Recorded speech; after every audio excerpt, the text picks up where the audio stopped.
What's up, Candy Lickers? Pleased to meet you. Nice to know me. What you doing? You're listening to another edition of Casio's Cut.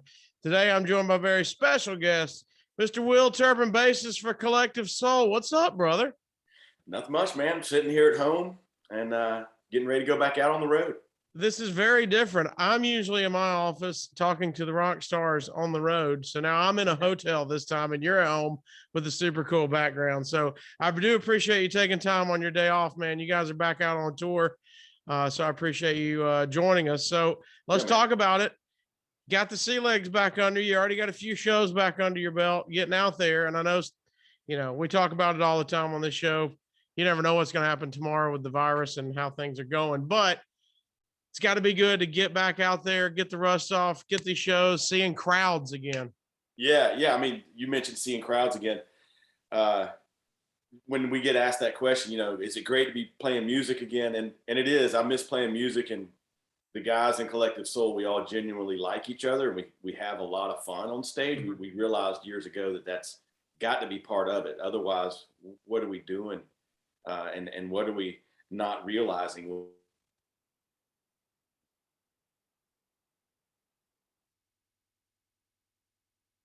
The coolest thing that we've been able to see is the crowds. People are excited. They're smiling again. They're singing along, and that's been more inspiring than anything. Well, super excited. I know you've got a show coming up where we are here, Rocket 95.1, Huntsville, Alabama, Mars Music Hall, brand new venue. So it'll be the first time for you guys playing that. I'm excited to see blow the roof off of that. And then, of course, for the listeners of the podcast, hitting Mobile, and then big time getting out on the road after that. So we're excited to see it, man. I'm the guy that'll scream in between songs. Heck yeah, man. I mean, like I said, the fans are enjoying it. Live music is a thing, man. Live music is a thing. It's not necessarily everybody's thing, but the people who enjoy it and love it and feed off of it, it's something that we need, It's a life. It's a religion. It's a cult. It's a good thing. I think it's a positive thing. And that was my first sign. We talked about it on the radio. The first sign that this thing was quote unquote getting back to normal, or whatever it's going to be, is getting out to concerts. And so we're excited, man, and look forward to it. I know you guys you dropped the album Blood right before, basically about a year, maybe not even, before a pandemic hits. I know you've got a few shows under your belt with that, but that's got to be exciting for playing the new music. Of course, everybody's going to see the hits, but you guys still continuing to make music. What, 25-ish years into a career? That's crazy. I'm gonna quit keeping track. It makes me feel old, but yeah, we celebrated 25 years in 2019. So wow. But man, again, another common question. Why do you guys even care about recording music this late in your career? You can go out and play the stuff you've already recorded, and everybody's still going to be just as happy. But it's something it's a two-part thing that we're still addicted to, just like we were kids, man. Just like we were 23 and signed by Atlantic Records. We're addicted to playing live, and we're addicted to creating music. And we've already got the next one in the can that'll be out early next year. So yeah, man, it's not like we're athletes, we're still creating. And actually, I mean, music is an art form, so it's kind of hard to compare things, especially when you talk about the time and space and what, the 90s are a different generation than where we are now. But we're creating music that's as strong as we ever have, if not stronger in certain regards. You guys, I know you grew up in a music recording family, reel-to-reel studios. You now run it, family-owned studios. And I know Ed is very hands-on in the producing process as well. Does that make it easier for you guys at this stage in the game, that you all have that technical background, and you know how it's supposed to sound and how you want it to sound, and you can actually make that happen yourselves? Yeah, I would say that would probably have been one of our strengths, even going back. And we've learned, and we're always continuing to be students of the game. As a matter of fact, me and Ed were having this real long conversation about compression and how to make a vocal sound a certain way just the other day. But that was definitely always one of our strengths, that we kind of all grew up in the studio, because I was in the band with the other guys, and we got to go into my dad's studio. Ed's 7 years older than the rest of us, and he was my dad's head engineer, and writing his songs right there in front of us and learning his craft when we were younger there in Stockbridge, Georgia. We watched him hone his songwriting craft, and we were all fans. And of course, the short version is, when we got out of high school, his friends were getting married and getting real jobs, and here comes me and my friends and his brother Dean, and that's kind of how it came together in the short version. Well, I mean, you could tell you guys, your sound is, you guys have your sound. I know, like you said, you're evolving always, but there's always a collective soul sound in your music. And so it's got to, I don't know, that's got to be a cool feeling of, I've talked to musicians who, praise having what a great producer can do for an album, but it's also a good feeling when you are that person to go, I can hear it in my head, and now I can, make it happen how I'm hearing it. Yeah. I mean, that's well said too, because a lot of people don't realize, like, you hear it in your head first, but it's not, it's a lot of time. I wouldn't say it's difficult. It's just a lot of time and trial by error, when you can hear something in your head and be like, oh, I know how to get that on tape. I know how to, yeah. Or I shouldn't even use the word tape. I'm dating myself again, but I know how to get that on the hard drive, but it's part of us just growing up in the studio. And like I said, it is ever evolving, but it's certainly a strength and always has been. Are you a wake up in the middle of the night with a riff or a lyric guy, or are you, hey, we need a session? No, yeah, we like to record the riffs and the ideas. And honestly, most of the energy is, most of my energy where I feel like it's clear and focused is morning energy, and get up, take some deep breaths and feel good about life, and then see what lands in your lap. You just start playing and see what happens, or what do you do? No, actually, it's got to kind of just be, it's almost like it's floating around and it pops in your head and you're like, oh, that's good. And then I kind of develop a little bit in my head even before I grab an instrument. But if I don't record it in that original inspirational moment, if I don't record a version of it, even just on my phone, it kind of escapes. It's weird. Like when you have those moments where you're like, oh man, this is a bullet train right to a complete song. I've got it. It's all in my head. But if I don't record it, if I try to bring it back the next day, something's not the same. Have you seen, it reminds me of the John Tesh video where he did the NBA theme, and he was he was driving down the road and it came to him, and it was like he said, once it's in there, I got to go now or it's gone forever. He called himself, left a voicemail humming the tune. And then I saw him play it at a show. He still got the voicemail recording from the tape, and he's got it, playing it on stage. But that's pretty crazy that you go, hi, could be a fleeting moment. I got to go now. It is that way. And that's a cool story about John Tesh, but I have heard other artists say the exact same thing. If you don't capture it then, it's like, you might remember a little bit of it the next day, but it won't be the same.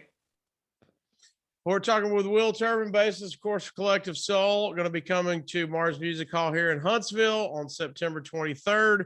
Then follows it up the next night, Friday night, September 24th, down in Mobile. And then the tour is continuing, rolling almost every other night. So go to collectivesoul.com to see all their tour dates. Hear the new music and be pumped up for the concert when it comes to town there. Will, before we get out of here, you don't even know this, I don't think, but I got a couple things. We end every show with a countdown. So I got 10 questions, kind of get to know you questions. We'll end on that, but I do have to give a shout out to my buddy, Tony Schiavone.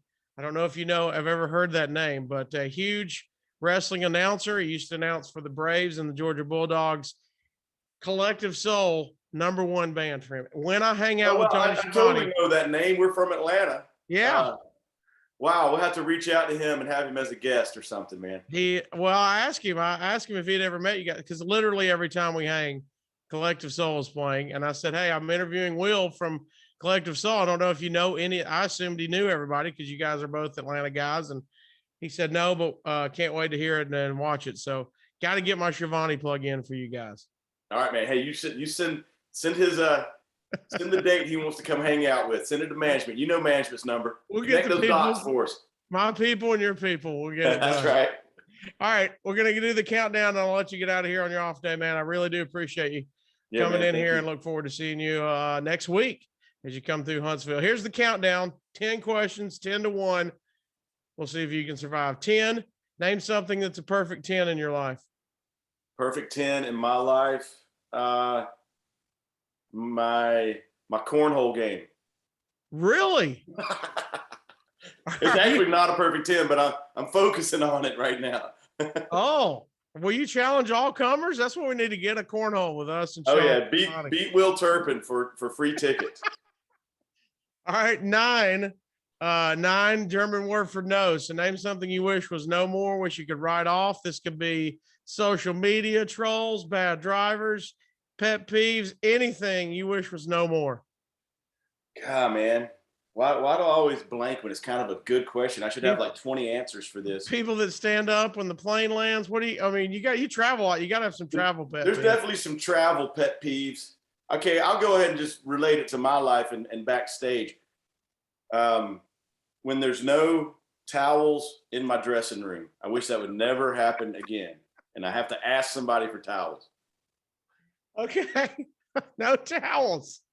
Everybody, when you see Collective Soul on tour, bring towels and give it to Will. Out front won't help me.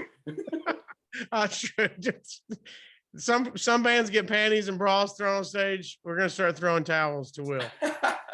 Just to make sure you've got a surplus. All right, 8. When you die, what's the last thing you ate? What's your last meal? What do you want your last meal to be? Now, this could be mix and match, home cooking, mixed with restaurant, appetizer, dessert, whatever you want. We can get everything from everywhere. Yeah, it's definitely chicken wings and beer. Really? Yeah. What flavor on the wings? I prefer just a good, crispy, straight up buffalo hot. Just crispy. It's gotta be crispy though. Crispy. I mean, man, and I'm a connoisseur. There's only a couple places I'll even go to around here. Really? Oh yeah. Well, do you hit them on the road, or is that too risky? It's actually too risky because I'm such a connoisseur that, like, unless it's a certain, I might order a small little 6-piece, see if they got it going on or not, Plus, if there's no towels backstage and you have a chicken wing accident, that's See, now you know why I need towels. Yeah, to get all the wing sauce off of it. All right, number 7. When you were 7 years old, what did you want to be when you grew up? Yeah, when I was 7. Were you already in music then? I think I wanted to be a cowboy, and I didn't realize that there wasn't any cowboys. But I remember carrying. People said there's a lot of people in the music industry that remember me hanging out at my dad's shows between like 5 years old and 7 years old, and they said I'd always have 2 6-shooters on my side, and I remember my cowboy hat and my 6-shooters. So I guess I wanted to be a cowboy. That's awesome. All right, number what we got? 6. How you want to go out? How you want to end up 6 feet under? Playing music. On stage or just at home? Maybe just at home. Just relaxing, riffing. Right on the piano. Maybe listening to music. Maybe just listening to some Paul McCartney or the Beatles or something like that. Yeah. Just relaxing. Yeah. All right, number 5, 5-finger discount. What's the last thing you stole? Well, I was at a restaurant the other night. And I asked her for my tab. She gave me my tab, and I don't really look at tabs a whole lot. Thank God I don't have to necessarily look at them a whole lot. My wife gets on to me for that. But I was walking out. I was like, man, that tab was only $20. She definitely gave me the wrong tab. And I was kind of already walking out. So I guess I stole a little bit from the Taco Mac there but not necessarily my fault. It wasn't necessarily a 5-finger discount.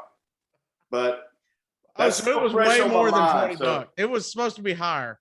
It was definitely supposed to be higher. That once I started thinking about it, I was like, no, there's no way that was my tab. But I mean, it didn't hurt you enough to walk back in. Sure didn't. No, you were gone. All right, you're a good Southern boy. So some rock stars don't get this one, but you're a Georgia boy. So top 4 Mount Rushmore of Little Debbie's. Well, Swiss cake roll. Boom. For sure. I do like the what is it, the fudge brownies? Okay, the cosmic with the M&Ms or just regular with nuts? Yeah, I'll take the cosmic with M&M. Okay. There was a new flavor floating around backstage the other day. It looked a little wacky. It was some kind of birthday cake. Oh, they do have the new birthday cake deals. And it was all right. It was pretty good. So I'll put that one in there. You still got oatmeal cream pie or the Nutty Buddy fudge round. I remember Nutty Buddy. Zebra cake, Christmas tree Buddy. cake. I didn't like the oatmeal. That was not my thing. So I'll go with the Nutty Buddy. All right, Nutty Buddy's on the Mount Rushmore. All right, 3. I expect some Beatles probably to be in here since you've already mentioned them. 3 albums on a deserted island. You're not saying these are the greatest albums of all time. Just the 3 you could listen to forever. You could go greatest hits. Yeah. Wow. Okay. Yeah. So let's do the Wingspan, the greatest hits, the Wings greatest hits. Woo. Let's go. I mean, God, man, there's so many inspirational musicians and records out there. Let's take Van Halen 5150 with me because that really meant a whole lot to me in our career when they took us on tour in '95. They took us under their wing. They really helped us out. And then a third record that I would take. I mean, I'm gonna go with a Tom Petty. It's either Tom Petty or Paul Simon, really, as far as my third record. Ooh. Want to hit a hits or maybe a live album? We can do a Tom Petty greatest hits and just call it that way. Don't have to focus too much on it. But and you'll piss somebody off. Even though these are supposed to be albums you can listen to yourself. People's like, man, stupid choice, man. Yeah, no, it's an easy way out. All right. 2. I need 2 concerts. First concert you went to as a fan, and last concert you went to as a fan. Okay. Yeah, this is easy. Without me opening up for somebody else, I had to actually go buy the ticket. Correct. I mean, you could have got a free ticket, but you're there watching a show. Right. Well, the first show I ever went to as a fan was 10th grade, and it was I walked into the Omni there in Atlanta, and it was one of those moments where you walk in and you first saw that big stage and lights, and I was like, oh my gosh, this is, like you said, this is, call it what you want, but this is going to be my religion, my cult. Yeah. And it was U2 Joshua Tree Tour, and so so that was really inspirational to me. The last one that we I know we just opened up for Styx. But in late 2019, me and my wife went and saw Styx at Verizon. So I think it was Styx was the last one that I actually wasn't playing or wasn't part of the show, and went and saw the band. All right, just going back to you two, did you buy the tickets, or was it parents, or was it friends? Oh no, we were in high school. We were ready to rock. It was me and original drummer Shane Evans and some friends of ours. Oh no, it's straight up save your money. Yeah. Save your money, buy that ticket. Hold on to that thing, man. You got to hold on to it for like 5 weeks before it comes around too, you know. Where was your Ticketmaster? In a mall or in a did you have to go to Turtles was the go-to in the Atlanta area. Oh yeah. That was the record store. And still even back then it was like camp out scene. Yeah. You camping out the night before to get that first spot in line and walk up to the ticket window and get the best tickets you could. Now you're getting an electronic queue at your desk at work when people are trying to buy them. So they don't know getting a 10 out for a concert. They don't understand. Was there an opener? Real hip. We started paying friends to camp out for us. Yeah. I don't even care if you want tickets. Just go lay down, dude. I'll be there. Stay there for at least 8 hours. I'll see you in the morning. I'll bring you a McGriddle. And that's right. Did you two have an opener? Did you see it? Were you even into that? It was the Bodines on that tour. Oh, nice. Yep. So that was a good band too. Yep. All right. And one, again, you're a Georgia boy, and we brought up Shivani. If you were a wrestler, who would you be? It's anybody. Doesn't need to be current. Through the air. If you ever see us on stage, I still like, at 50 years old, I still like getting up. So I'm going to go with Superfly Snuka. Yeah. All right, yeah, and you got a tag team. If you picked one guy for your tag team partner, my tag team. anybody, any era, who would you pick? Well, you got a high flyer. You might need a big dude to team up with you. Yeah. Well, I just keep, man, my favorite of all time, and he's a lot of people's favorite of all time. I'm just going to throw it out there. I'd take Ric Flair just so I could be on the same team as him. Yeah. Good answer. Good answer. It's being a Georgia boy. That's a good answer too. Yeah. So, all right, man. I appreciate your time. I know it's a day off. I know you've been traveling, so I appreciate it. Look forward to seeing you out on the road. Collective Soul. Go check them out. Listen to the new music. They're going to be coming near you. And if you are listening to this in the Rocket 95.1 area, they'll be at Mars Music Hall Thursday, September 3rd. Then they'll be at the Mobile Civic Center in Mobile on the 24th. Will, appreciate it, brother. Yeah, cheers, man. Thank you. I enjoyed it. Everybody else, stay mashed.